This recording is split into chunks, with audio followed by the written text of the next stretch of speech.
Epistemología. Ahora comenzaremos con el tema 3 llamado la epistemología como pensamiento crítico. Y vamos a desarrollar el primer texto, que es el de Kant, llamado ¿qué es la ilustración? La ilustración es la salida del hombre de su minoría de edad autoimpuesta, es decir, de su incapacidad para usar su propio entendimiento sin la guía de otro. Kant define la minoría de edad como la falta de resolución y valor para usar el entendimiento sin la dirección de otro, no como una falta de entendimiento en sí. Atrévete a saber, es el lema de la ilustración. Según Kant, la pereza y la cobardía son las razones por las cuales muchas personas permanecen en esta minoría de edad. Es cómodo dejar que otros piensen y deciden por uno mismo, por lo que muchos se mantienen en esta situación a lo largo de sus vidas. La mayoría de las personas temen salir de esta minoría de edad, en parte porque han sido condicionadas para temer los riesgos de actuar por sí mismas. Los tutores, gobernantes, líderes religiosos, etc., aprovechan esta situación para mantener el control sobre los demás, facilitando así que permanezcan en un estado de dependencia. Sin embargo, Kant sostiene que es posible que el público se ilumine a sí mismo siempre y cuando se le permita la libertad de hacer uso público de su razón en todos los aspectos. La libertad de expresión y el intercambio libre de ideas son cruciales para el progreso de la ilustración. Kant distingue entre el uso público y el uso privado de la razón. El uso público, el que se hace como un erudito ante la comunidad, debe de ser libre. El uso privado, que se refiere al desempeño de roles dentro de una estructura institucional, puede estar limitado para mantener el orden social. La ilustración no es un estado alcanzado, sino un proceso en marcha. No vivimos en una época ilustrada, pero sí en una época de ilustración donde cada vez se hace más posible el uso autónomo del entendimiento. Finalmente, Kant subraya que los gobernantes iluminados deben permitir la libertad de pensamiento y expresión, ya que esto no solo beneficia al individuo, sino que también contribuye al bienestar general del Estado. El ejemplo de un gobernante ilustrado es aquel que permite a sus súbditos razonar libremente, siempre y cuando cumplan con sus deberes cívicos. Ahora, como hacemos siempre, vamos a responder preguntas sobre este texto de Kant. 1.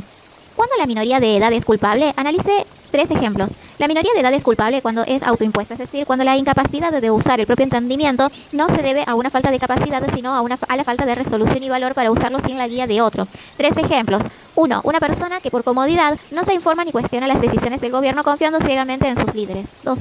Alguien que sigue las normas y dogmas religiosos sin reflexión personal, simplemente porque siempre se ha hecho así en su comunidad. 3. Un empleado que nunca cuestiona las políticas de su empresa, incluso cuando parecen injustas o insuficientes, por temor a represalias. 2. ¿Qué nos ata a la minoría de edad culpable? Nos ata la pereza y la cobardía. La pereza porque es más fácil y cómodo dejar que otros piensen por nosotros. La cobardía porque tememos las consecuencias de actuar por nuestra cuenta y las posibles dificultades que esto conlleva. 3.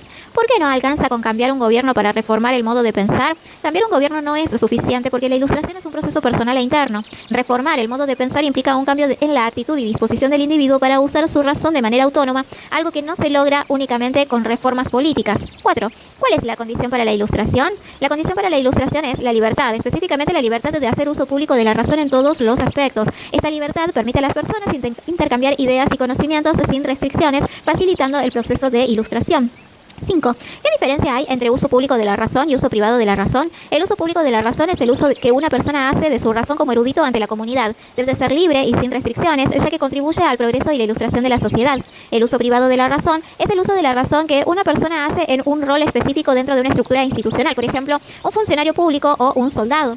Esto puede estar limitado para mantener el orden y la eficacia de la institución. 6. ¿En qué casos y por qué la limitación de la libertad no representa un freno para la ilustración? La limitación de la libertad no representa un freno para la ilustración cuando se aplica al uso privado de la razón. Esto es porque en roles específicos dentro de una estructura organizacional, la obediencia es necesaria para el funcionamiento eficaz de la institución. Sin embargo, mientras se permite el uso público de la razón, la ilustración puede seguir progresando. 7. ¿En qué casos un ciudadano debe obedecer y en qué casos no es pasivo? Un ciudadano debe de obedecer en el uso privado de la razón, es decir, en el cumplimiento de sus deberes y roles específicos dentro de una institución o sociedad. No es pasivo en el uso público de la razón, donde debe de ser crítico y reflexivo, participando activamente en el debate y la mejora de la sociedad. 8. ¿En qué consiste la naturaleza humana para Kant? Para Kant, la naturaleza humana consiste en la capacidad de razonar y la potencialidad para alcanzar la autonomía y la ilustración. Aunque las personas tienen una inclinación natural hacia la pereza y la cobardía, también poseen la capacidad de superarlas y usar su entendimiento de manera autónoma. 9. ¿En qué casos se renunciaría a la ilustración y qué implicaría eso? Se renunciaría a la ilustración si se decide no usar la razón de manera autónoma y se elige permanecer en la minoría de edad. Esto implica una aceptación de la dependencia y la falta de autonomía, lo cual mantiene a las personas bajo el control de tutores y autoridades sin cuestionamiento. 10. ¿Por qué los escritos de los ciudadanos no pueden estar bajo control gubernamental? Los escritos de los ciudadanos no pueden estar bajo control gubernamental porque la libertad de expresión es fundamental para la ilustración. Sin esa libertad, el intercambio de ideas y el progreso de conocimiento se vería seriamente limitado, impidiendo el avance hacia una sociedad más ilustrada. 11. ¿Qué diferencia hay entre época ilustrada y época de ilustración?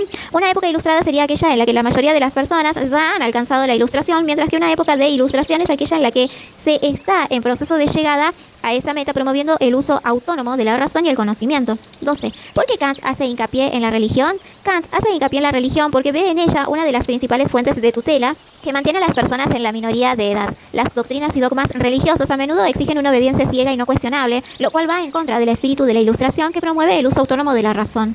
13. ¿Qué es lo que el Estado debe de garantizar a los ciudadanos? El Estado debe de garantizar la libertad de expresión y el uso público de la razón. Esto incluye permitir y proteger el libre intercambio de ideas y opiniones, lo cual es esencial para el proceso de ilustración y el progreso de la sociedad.